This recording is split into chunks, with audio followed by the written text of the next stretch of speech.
Eu queria falar com vocês sobre um assunto que eu acho simples e é um assunto que eu quero passar direto quando eu estiver dentro da sala de aula com vocês, que é o figuras de linguagem. Figuras de linguagens é um assunto, como eu falei, é um assunto simples, é um assunto tranquilo de ser trabalhado, é um assunto mais da área de literatura. É um assunto que gosta de cair no concurso, em concursos e de vez em quando cai no Enem, também de forma indireta ali no meio do texto.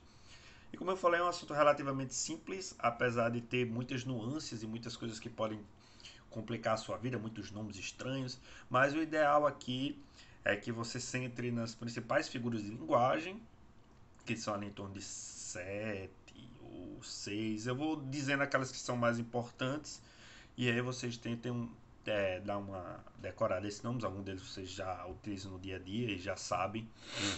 E agora vai ficar mais claro para vocês.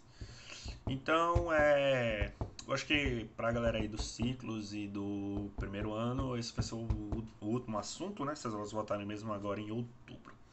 Já que acho que essa semana e a outra. A gente vai trabalhar com isso, né? Enfim, talvez até mais uma semaninha, né? 3 semanas. Então, o que são figuras de linguagem, né? Quando a gente utiliza o termos aqui, figuras de linguagem, nós utilizamos para expressar a forma que nós expressamos a língua não literária, ou seja, existe a forma literal, né, de falar tudo, que é você falar tudo de forma como é entendível, né? E existe as figuras de linguagem que quebram essa ordem comum. Então, por exemplo, se eu quero dizer que alguém é desatento, então eu falo, fulano, em vez de falar de fulano, fulano é desatento, seria a forma literal. Mas se eu quisesse usar uma figura de linguagem, eu poderia dizer, fulano vive no mundo das nuvens. Então isso aqui ali uma metáfora, né? Eu estou utilizando o verbo viver dando outro sentido para ele. Por que nós fazemos isso? Nós fazemos isso porque às vezes a forma literal não é o suficiente para expressar um sentimento ou para expressar de forma concreta aquilo que nós queremos dizer. Normal. Ou e também para simplificar. Muitas vezes simplifica aquilo que você quer dizer. E como eu falei, então tem a parte que simplifica, a parte que torna mais prático, mais entendível a linguagem de forma mais direta, e tem a parte ali que trata justamente da questão do sentimento, quando você quer expressar um sentimento que da forma literal não expressaria aquela intensidade ou aquela ideia de forma que seja agradável para você, né, ou para o usuário da língua. Muito bem, então esse eu estou com material de apoio aqui, eu vou segui-lo. Algumas gramáticas trazem diferentes, vocês podem pesquisar aí pela internet esse assunto também, se não gostarem do material, tem a rodo milhares de outras videoaulas também sobre isso aí. Então vocês vão perceber que existe uma diferençazinha quem for pesquisar, estudar por fora. Tem as figuras que as figuras de linguagem geralmente elas são trabalhadas dessa forma, né? Figuras de palavras, figuras sintáticas ou figuras de construção, figuras de pensamento e figuras de som ou de harmonia. De harmonia é mais difícil de achar, mas está aqui no material para vocês ficarem atentos. Então são esses 4 tópicos que a gente vai trabalhar aí. As mais importantes eu diria que são figuras de pensamento e figuras de palavras. As figuras sintáticas de construções de som são importantes também, mas cai menos. Então, vamos lá para a primeira divisão da figura de linguagem, que são as figuras de palavras. Então, as figuras de linguagem são quando nós distorcemos um sentido ou causamos uma quebra na ordem normal do nosso idioma, mas sem ser considerado necessariamente um erro gramatical ou um vício gramatical, uma coisa que é normal, não apenas na nossa língua, como todo e qualquer idioma, desde que eu tenho notícia que as pessoas falam. Posso estar errado, não vivi tanto tempo assim, mas desde que eu saiba, assim, nos últimos aí 6.000 anos, as pessoas têm utilizado figuras de linguagem, pelo menos por baixo. Então, dentro desse meio, né, existe a primeira subdivisão, que são figuras de palavras. Então, as figuras de palavras é realmente quando você vai distorcer o sentido propriamente da palavra. Então, as figuras de linguagem que são relacionadas às figuras de palavras é quando você vai pegar uma palavra e vai tirar ela daquele sentido normal e transfigurar aquele termo para outro sentido. Normalmente um sentido, se não próximo, um sentido que tem alguma correlação ali com o sentido da frase que você está utilizando. Professor, entendi foi nada. Calma, a gente vai trabalhar as figuras de palavras e aí vai ficar mais claro essa colocação inicial. Então aqui nós utilizamos o tempo todo, como o próprio exemplo que eu utilizei é um exemplo de figuras de palavras. Outro exemplo que eu posso falar aqui, fulano é forte como um leão, fazendo uma comparação aqui. Então a comparação, eu estou dizendo que fulano é um leão, não estou dizendo que fulano tem uma força tão grande que chega a parecer até um leão. Poderia também, fulano tem tanta garra quanto um leão. Ou mesmo eu posso falar, fulano é um leão. Obviamente aqui eu estou trocando uma comparação para uma metáfora, mas a ideia é a mesma. Então, a dependendo do sentido, eu não estou utilizando um leão aqui da forma que eu deveria utilizar. Eu estou trocando o sentido do leão. Que é diferente, por exemplo, eu estou aqui dizendo o quê? Que ele tem muita garra. Então eu poderia utilizar uma repetição, né? Para deixar mais claro, né? No caso o anáfora, para deixar mais claro que trabalhar a repetição da palavra para aumentar a força dele, né? Para demonstrar como ele faz. Dizer, fulano é forte e é forte. Essa repetição dá a ideia de que ele é muito forte. Do mesmo jeito que eu digo, fulano é forte como um leão, também traz a ideia de que eles são muito fortes. Mas ambos traduzem esse sentimento de forma diferente. Tanto eu só dizer que fulano é muito forte, quanto eu dizer que fulano é forte como um leão, quanto eu disser que fulano é um leão por causa da força dele, quanto eu dizer que fulano é forte, é forte, é forte. Todos esses termos, eles traduzem para a ideia semelhante, mas com sentimentos diferentes. E, como eu falei, dois deles são figuras de palavras e outro não é figura de palavra, né? No caso, o outro seria figura de som, né? Se eu não me engano, a repetição pode ser tanto a literação quanto exatamente, enfim, não deixamos para no futuro. Sobre a questão voltando aqui a figura de palavra, desculpa aí gente que um barulhozinho aqui, eu me desconcentrei um pouco. Mas para não recomeçar a aula, que eu já recomecei justamente por causa que tá rolando um barulho aqui do lado. Não sei se está chegando aí para vocês, se está chegando, desculpa. Aí puxa aqui a concentração. Mas vamos adiantar aqui. Enfim, tava aqui, figuras de palavras. Então, figuras de palavras é isso, quando a gente troca o sentido. Aqui no texto que eu vou deixar para vocês, ele trabalha essa ideia de comparação simples. É bem raro, assim, eu vi poucas vezes essa ideia de comparação simples. Porque aqui ele vai explicar o que é uma comparação. Uma comparação é quando você compara algo a outro, né? Então ele vai trabalhar com comparação simples, que seria uma comparação em que não é no sentido necessariamente de figura de linguagem. Então, se eu falo aqui, ele dá um exemplo lá, o macarrão é mais caro do que carne. Então aqui você está fazendo uma comparação entre o valor monetário, né, dos dois. Isso aqui seria uma comparação simples. Mas assim, eu imagino que todo mundo já sabe que é uma comparação simples. Eu não sei porque ele trabalha dessa forma. Geralmente, quando você vê comparação nos livros ou nas aulas, a gente pega essa aqui que ele chama de comparação metafórica ou símile. Então, a comparação, geralmente, é a comparação metafórica, como ele chama aqui. Que é aquele exemplo que eu dei mais cedo do leão, né? Aqui ele dá um exemplo bem parecido, que esta criança é forte como um touro.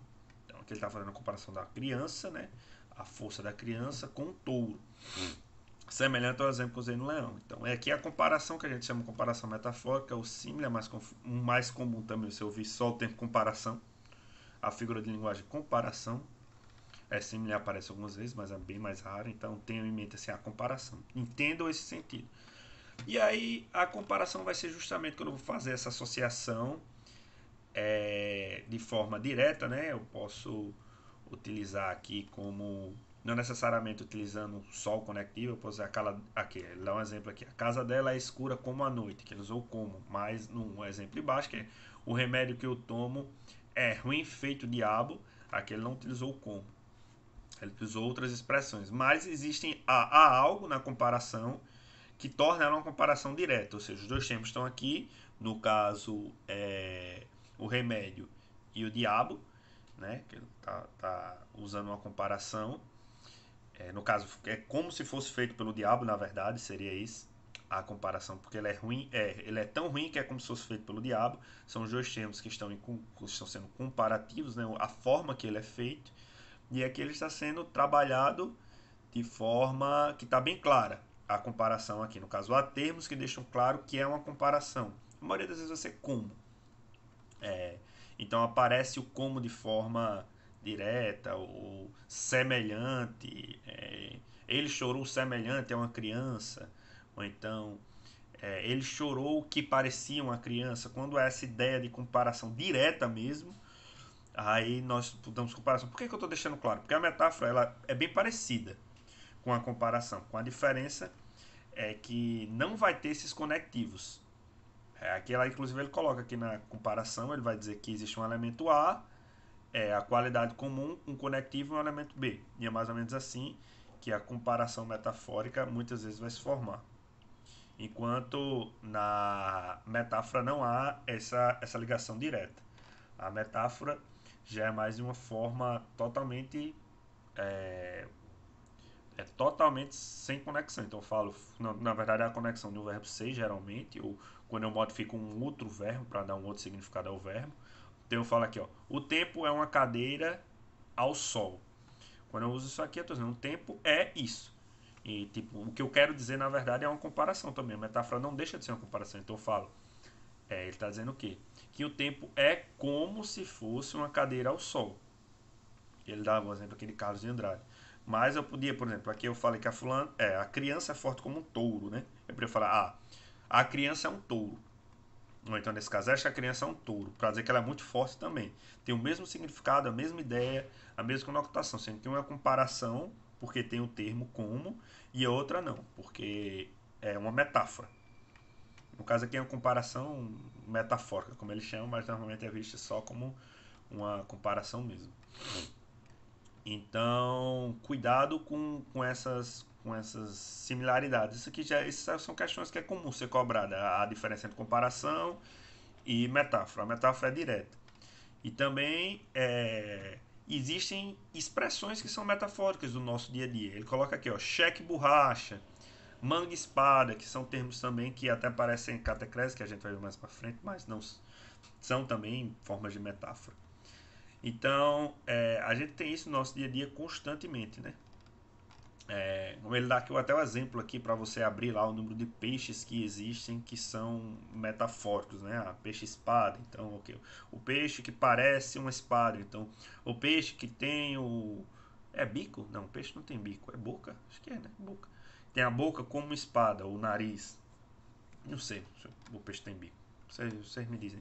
Vocês respondem nos comentários aí. Eu virei youtuber agora. Enfim, de brincadeiras à parte, ele vai pegar também exemplos de verbos que nós modificamos para dar a ideia de realmente de metáforas, né? Eu usei algum no começo do vídeo, mas eu não lembro agora. Mas eu vou pegar aqui e vou dar uma afilada aqui. Então ele usa as palavras cortaram o silêncio. Então aqui ele está ele está utilizando o verbo cortar como de uma forma metafórica, ou seja, cortar não é o sentido realmente de cortar. Ele está fazendo aqui dizendo que as palavras dele agiram como uma quebra do silêncio, né? Que aqui também já é outra metáfora, mas seria justamente isso, que foi algo tão rápido, assim, uma quebra tão rápida que parecia um corte, era semelhante a um corte. Então ele utiliza aqui o verbo no sentido metafórico. Ele usa aqui outro exemplo aqui, ó. Ela se levantou e fuzilou-me com um olhar. Aqui o verbo fuzilar está também no sentido metafórico. Ele realmente não fuzilou, né? Mas o olhar dela era tão intenso, tão raivoso, que era semelhante a tiros de fuzil. É isso que ele quer dizer aqui, metafórico. Então aqui a gente entra também naquela questão de redução, né? Da linguagem, tornar a linguagem mais clara, mais rápida. Então é muito complicado você dizer, ela se levantou e olhou com raiva, muita raiva para mim, de uma forma que eu me senti afetado. É muito mais prático, mais rápido, e você pega muito mais a ideia se você diz, o olhar dela me fuzilou. É muito mais simples, é muito mais direto. E torna. E também tem toda aquela questão de traduzir melhor o sentimento daquela ação. Então, por aí vai, né? Ele dá outros exemplos aqui, mas eu acho que vocês pegaram a ideia. Isso aqui é o grosso. Quando você for olhar, ele vai dar uma explicaçãozinha um pouco maior de alguns termos da metáfora que não seria bom vocês lerem, né? Mas eu acho que com a aula aqui já deu pra gente fechar essa ideia, né? Já tá aí com quase 16 minutos de aula. Enfim, pessoal, eu acho que por hoje é só. Na próxima aula a gente fecha as figuras de palavras, né? Que a gente e depois a gente vai para as eu acho que ele não acho que não, só figuras de linguagem já tem um bocado. Se der a gente entra em figuras sintáticas, eu espero que dê. Mas se não der a gente fecha ali e a gente dá o gás na terceira e última aula. Mas eu acho que dá pra gente fechar figuras de linguagem e figuras sintáticas, por mais que figuras de palavras e figuras sintáticas, mais que figuras de palavras sejam grandes. Enfim, boa semana a todos e um abraço.